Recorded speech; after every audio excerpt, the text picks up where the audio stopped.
तुम्ही कधी विचार केला आहे का, महान आदिगुरु दत्तात्रेय यांच्यासोबत नेहमी 4 कुत्रे का असतात?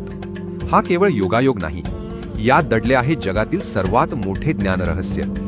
समाजात कुत्रा प्रामाणिक मानला जातो, पण पूजनीय नाही. मग दत्तात्रेय जे साक्षात त्रिमूर्तींचे रूप आहेत, त्यांनी या प्राण्यांना आपले अखंड सोबती का केले? दत्तात्रेय हे आदिगुरु आहेत.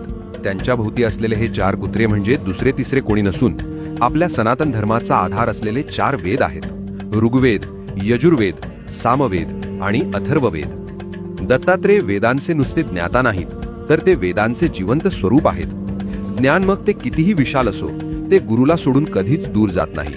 म्हणूनच वेद नेहमी गुरूंचे अनुसरण करतात. ज्याप्रमाणे कुत्रे गुरुला सुरक्षित ठेवतात, त्याचप्रमाणे वेद हे मानवी जीवनाला अज्ञान, अंधकार आणि संकटांपासून सुरक्षित ठेवतात आणि मोक्षाचा मार्ग दाखवतात. त्यांच्यासोबत असलेली कामधेनू गाय पृथ्वी आणि पोषणाचे प्रतीक आहे.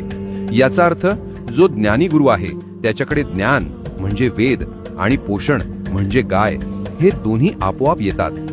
दत्तात्रेय जयंतीला या ज्ञानाचे स्मरण करा. तुमच्या जीवनातील ज्ञानाचे स्रोत काय आहेत? कमेंटमध्ये सांगा. आणि सनातन धर्माच्या अशाच अद्भुत कथांसाठी वेदयात्रा.in ला फॉलो करा. ही ज्ञानकथा शेअर करा.